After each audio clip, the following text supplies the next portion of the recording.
Can you guys see my hair? Am I balding? You guys see any hair? A little bit here, a little bit here.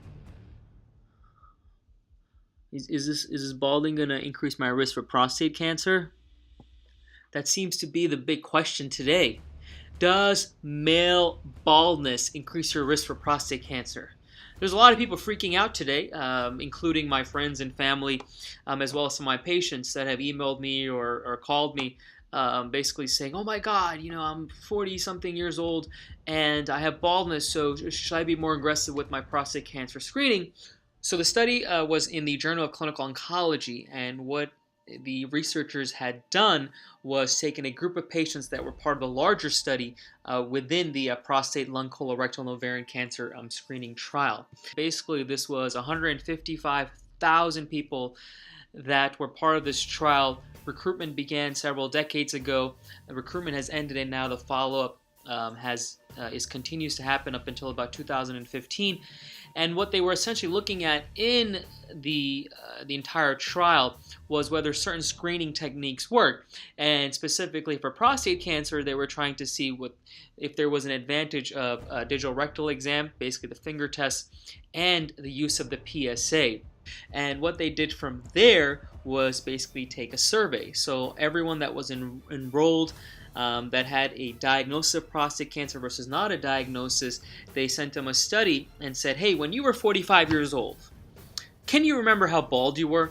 So can you imagine a 7-year-old gentleman sitting there and thinking back to when he was 45 years old, and man, how bald was I? Well, right now I have no hair, and I think I was a little bald here, and a little bald here, and a little bald here. So the median age of the average respondents to the survey was about 70 years old. The median follow-up period was about 3 years. And out of those, about 1,200 patients were diagnosed with prostate cancer. About half of those were in the aggressive category. About 53% of the total group recalled some form of male pattern baldness at the age of 45. And what they found was if you look at everyone that responded, there was no significant link or increased risk of prostate cancer, but when you divided their groups based on the different risk categories of prostate cancer, what they found was that there was, depending on certain types of baldness, a link between that kind of baldness and the aggressive form of prostate cancer. One of the theories is that there's definitely a link between baldness and certain androgens and hormones in your body. Some of these same hormones are also linked to a higher risk of prostate cancer. So perhaps there is that common link that could be causing both.